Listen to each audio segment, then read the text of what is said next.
Përshëndetje. Tashmë vim pas një situate ku konferenca e donatorëve ka premtuar që do t'i dhurojë shqiptarëve dhe Shqiperisë 1 miliard e 500 milion euro. Por përtej kësaj shifre të cilat do të duan kohë derisa të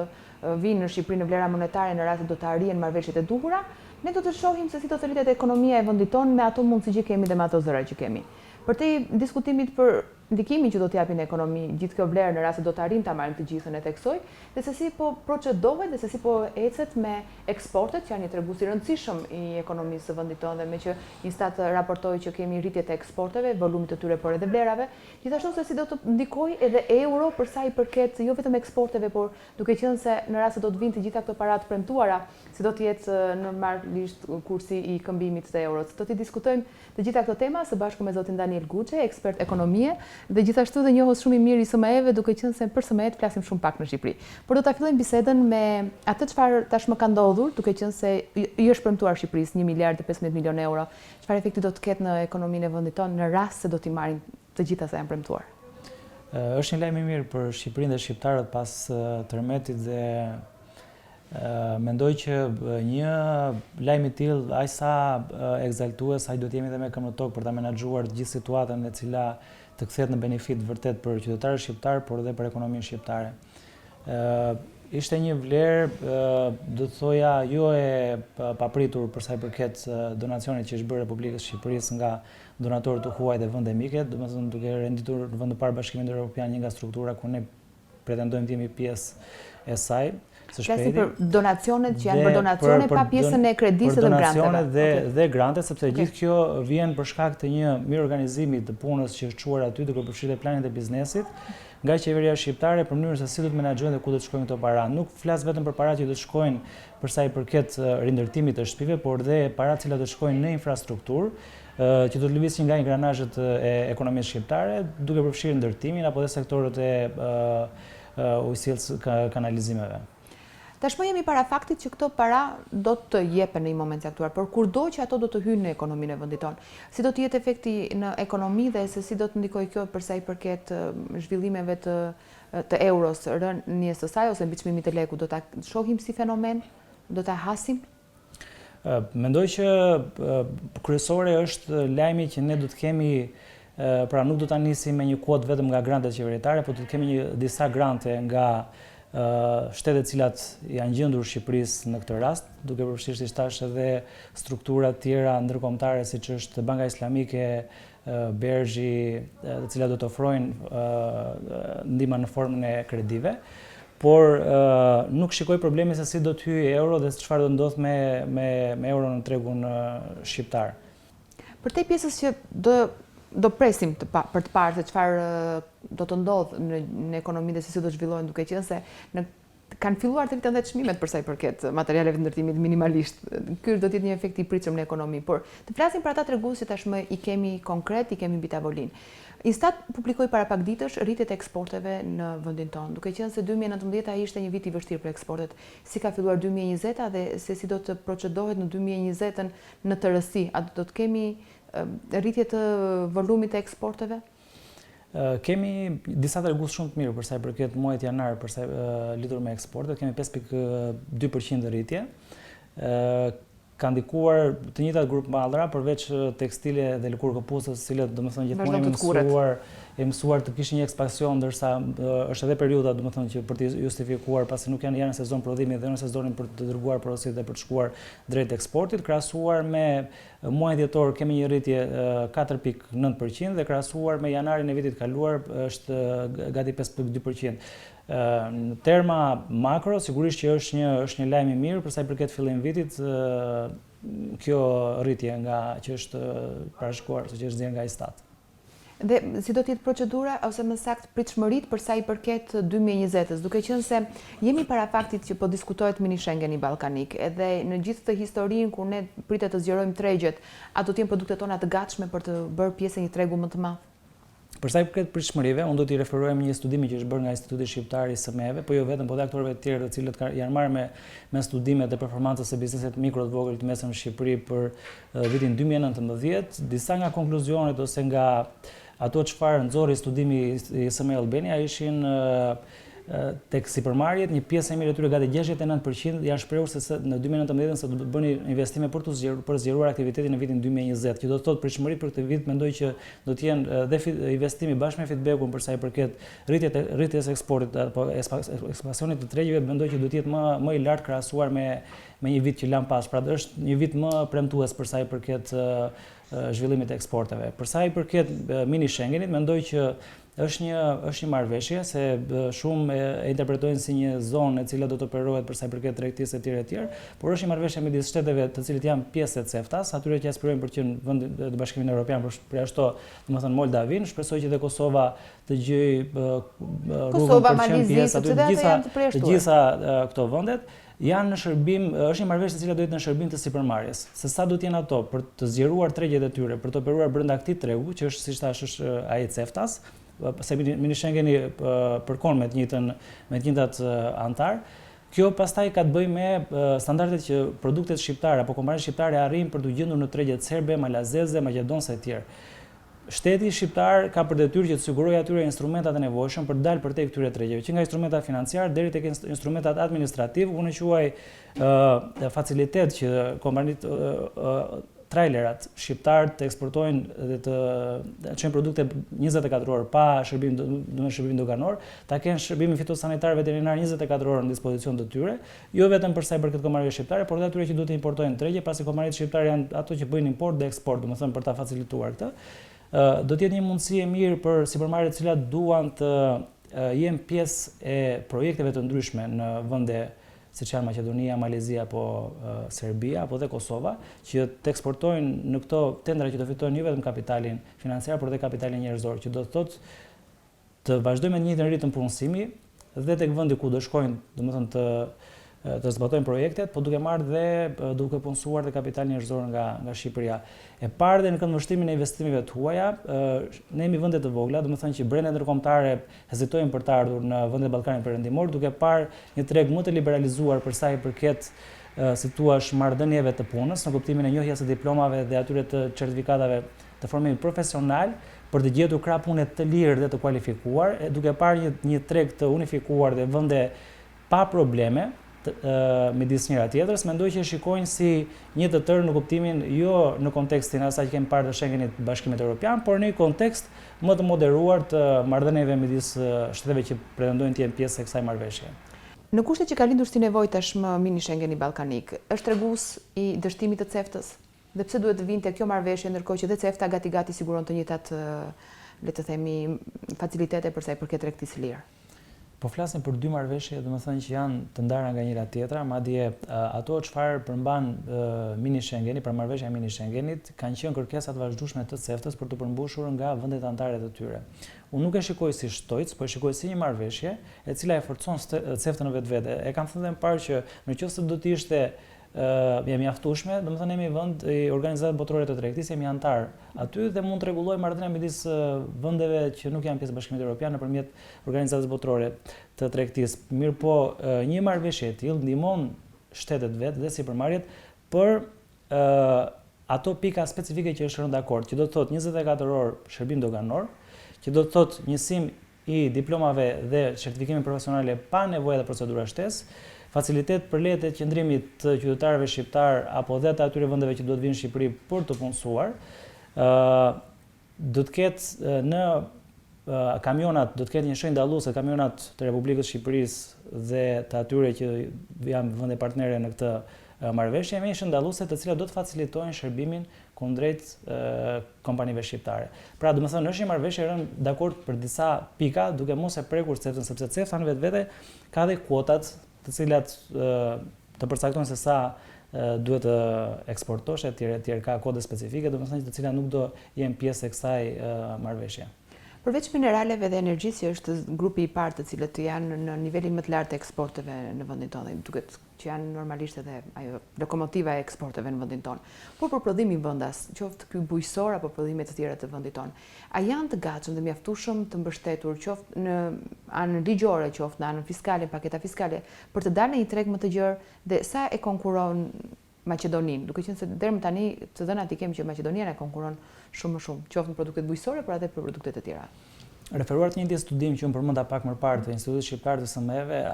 disa nga kompanitë janë shprehur sepse u mungojnë aftësi teknike, domethënë dhe menaxheriale. Aftësi teknike është shumë e rëndësishme për kompanitë të cilat duhet të arrijnë domethënë një standard të produktit. Një pjesë e tyre janë shprehur sepse kanë mungesa të financimit ose të aksesit në financë për zhvillimin teknologjik të kompanive që janë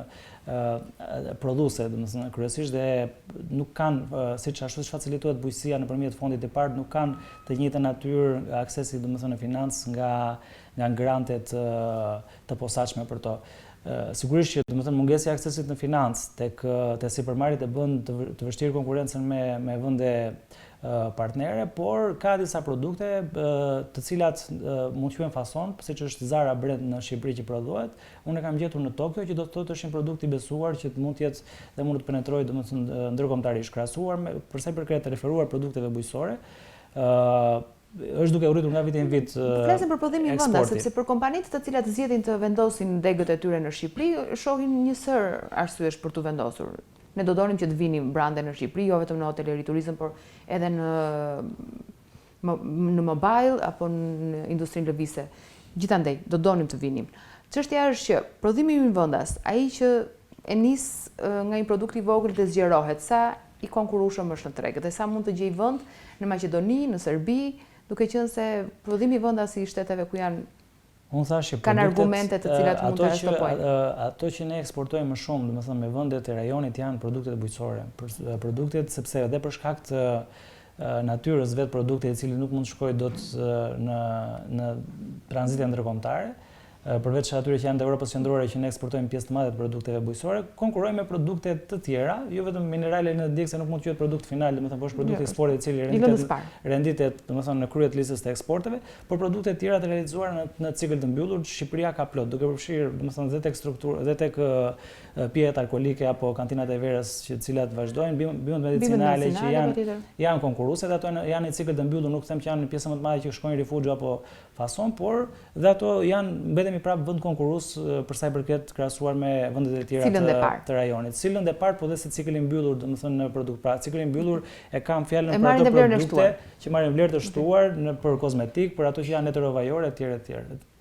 Në të gjithë këtë situatë, duke qenë se ne kemi këtë vit fatmirësisht domatja shqiptare ka shkuar deri në Norvegji dhe në Danimark, të paktën kështu janë të dhënat. Ndërkohë që volumin më të madh eksporteve kemi me Kosovën. Vazhdojmë të kemi të njëjtat probleme me traun doganor me Kosovën. Çfarë do ta zgjidhte shumë më shpejt këtë situatë, duke qenë se Kosova për shkak të marrëveshjes që bëri me Serbinë, ose për shkak të marrëveshjes që mbylli me Serbinë, u bë një treg më i zgjeruar për ne. Çfarë po e pengon akoma që të kishim ndoshta edhe shifra më të larta të eksporteve në Kosovë së paku? Unë mendoj që ky është pozicioni i kompanive shqiptare për sa i përket kapaciteteve prodhuese, se nuk i ndalon kush domethënë të kalojnë kuota, ne kemi kuota për sa i përket tregtisë me Kosovën apo tarifat doganore me Kosovën vazhdojnë të kenë problem. Është sfida e kompanive shqiptare për të bërë më konkurruese, të plotësuar standarde për të konkurruar në një treg të liberalizuar. Nuk është roli i shtetit për të bërë një dogan të unifikuar apo për të patur një monedhë të përbashkët, por dogan të unifikuar është roli i shtetit, është roli i dy qeverive. Nëse një produkt është konkurrues, nuk e pengon asnjë trad doganor, domethënë që të jetë pjesë e atij tregu. Dhe përtek kësaj sfidës së madhe të prodhimeve tona të vendit, cilat do qofshin ato qoftë mineralet që dalin nga toka, por edhe produktet bujqësore dhe fasoneria. Çfarë do ta nderonte Shqipërinë, duke qenë se ne shpesh flasim për Made in Albania, por ende nuk e kemi brandin Made in Albania? Tradita mbetemi prapë tek pavarësisht se sa vlerë shkon në produktin final, tekstilet dhe kputucët kanë përveç se kanë një traditë në Shqipëri, ka dhe krah të kualifikuar, i cili mund të gjendet pjesë e disa brendeve shqiptare që kanë filluar për disa vitesh që të eksportojnë si produkt final në vendet e Bashkimit Evropian, por mendoj që është një nga sektorët që mund të marrë vlerë të shtuar në perspektivë. Dhe duke kërkuar atë çfarë sjell tregu më së shumti dhe duke qenë se tek sfidat e zhvillimit të biznesit ka qenë mungesa e punonjësve të kualifikuar. Si u mbyll 2019? Jo vetëm kjo, që është pjesë e pakualifikuar, por kemi pasur 61% të intervistuarve janë shprehur se kanë pasur të larguar nga puna për shkaqe emigracioni. Dhe mbetet një nga problemet kryesore të sipërmarrjeve shqiptare dhe vlera për të trajnuar apo kualifikuar është prapë më e lartë, që do të thotë i pengon kompanitë shqiptare për të realizuar një produkt në kohë sidomos ato që janë fason për kompanitë të cilat i kanë kontraktuar, që do të thotë mos përmbushja e afateve është dhe humbje e kontratës për to. Pra, domethënë shkon zinxhir pjesa e dëmit tek kompanitë. Motivimi nëpërmjet, si thash, subvencionimit të kualifikimit tek punojësit, çka që më parë tek paketa fason do t'i ndihmonte goxha dhe për gjetur politika stimuluese që punojësit të rinë në këtë vend të investojnë dhe për të trajnuar apo për pasur një pagë më të mirë nga ajo që kërkojnë në një vend tjetër. Ku është ndjerë më tepër efekti negativ i të larguarve? Në kompani të mëdha, në kompani të vogla, në biznese familjare? Ku është lënë efekti më i madh, duke qenë se edhe fermerët e vuajnë këtë që nuk ka më kush të punojë tokën? Kompanitë që janë kompanitë që quhen të mesme, sepse domethënë kur flasim për punëtorë nuk futemi te turnoveri, po flasim për kompani që janë nga 50 deri në 250 punojës, është vënë re domethënë kryesisht largimi i këtyre punojësve. Sepse flasim për kapacitete të cilat marrin kontrata të mëdha dhe realizimi në kohë të tyre domethënë bëhet më i vështirë kur ka punojës të larguar. Qarku Gucit ka pasur nga ato ndërmarrje që janë intervestuar, ka pasur 100% intervestuar, ja shprehur se ka pasur fatkeqësisht ka pasur të larguar. Sektori bujqësisë nuk mund të matet, është pak e vështirë për të matur domethënë pjesa e larguarve dhe për të pasur një lloj feedbacku drejt për drejt se sa a kanë dëm apo kanë efekte negative të larguarit, por në sektorin e tekstile këpucëve, domethënë dihet apo tek ato që janë ndërmarrjet mesme dihet goxha largimit të punësuarve. Sipas studimit që ju keni bërë dhe ku ka rezultuar Guci me 100% të shqetësuar, pra 100% prej tyre pranojnë që kanë punojës të larguar, cili qytet ka performuar më mirë për sa i përket që ka më pak të larguar? Pra, për të dhënë dhe anën pozitive të situatës. Që të mos mendojnë që po boshatiset Shqipëria. Jo, nuk ndos ashtu. Kjo më flas në terma domethënë pak më të moderuar, sepse dhe kompanitë e investuara kanë qenë jo më shumë se sa 600 kompani që ne kemi bërë studimin, po që është një target group i konsiderueshëm për të nxjerrë të dhënat. Shqipëria e mesme, Tirana dhe Durrësi, domethënë janë ato që kanë pasur më pak të larguar dhe ato që kanë shprehur një lloj optimizmi për sa i përket zhvillimit për 2020, pasi kanë shumë mbi 90% të përgjigjeve kanë qenë që po investojnë për të zgjeruar aktivitetin e tyre në 2020 dhe kanë shprehur domethënë optimizmin për rritje të kapaciteteve prodhuese. 2020 në parashikimet tuaja si ekspert si do të vazhdoj, këtu nuk dua që të përfshim çështjen e donacioneve, kredive dhe granteve të zhvilluar në konferencën e donatorëve, sepse ato janë të përqendruar në lokalitete për shkak të dëmeve të tërmetit. Por në termat e një zhvillimi ekonomik të qëndrueshëm të vendit tonë, 2020 do të ketë sfida më të mëdha se 2019? Mendoj që kemi një paketë fiskale të konsoliduar. Fatmirësisht nuk u ndryshua në 10 orë. Është e konsoliduar sepse kemi parë ligjin tatimor që ndryshon shpesh, flas të konsoliduar për shkak sepse kompanitë po krijojnë një lloj stabiliteti, mësohen me këtë lloj natyre të taksave apo procesi i reduktimit të procedurave administrative nëpërmjet shërbimeve online, domethënë duke u hequr një barë të kohës fizike që ato do merrnin, mendoj që krijon një avantazh për sipërmarrjen duke parë në 2020 nuk mund të them në një rritje perfekte apo shumë optimiste, po mendoj që kemi një rritje të qëndrueshme, krahasuar me një vit që lan pas. Format të stimulimit financiar, siç është i pardi apo skema tjera që do të kapin sektor të caktuar, mendoj që sigurisht do kemi një zhvillim të qëndrueshëm, por duke parë dhe dëshirën e institucioneve të posaçme, po duke parë dhe duke marrë dhe shkak nga ajo çfarë ndodhi dje, një nga marrëveshjet që nënshkroi kryeministri ishte me shtetin francez në 100 milionë euro që u interpretua janë për fonde të cilat do shkojnë në formë në instrument financiar për disa sektorë të ndryshëm të ekonomisë, siç mund të jetë artizanati, gratë sipërmarrje etj. Domethënë që ka një rol për sa i përket stimulit financiar tek sipërmarrja. Duke ju referuar sërish studimit të bërë, si është niveli i optimizmit për qëndruar apo për larguar, tek ata që janë larguar apo tek ata që kanë shprehur do të donin të rrinin në Shqipëri apo do të kërkonin mundësitë e tyre jashtë territorit shqiptar? Në përgjithësi, të rinjt, të cilët janë një kontingjent i mirë për të punësuar në Shqipëri, shikojnë veten të realizohen një herë brenda këtij vendi dhe pastaj nëse pra të aftësohen këtu do të largohen të aftësuar. Jo të largohen të aftësuar, por të shikojnë një herë mundësitë dhe nëse në këtë vend ka akoma shpresë për të zhvilluar, do jenë pjesë e këtij vendi dhe mendoj që kështu do ndodh. Të shpresojmë, ju falenderoj për intervistën. Faleminderit juve.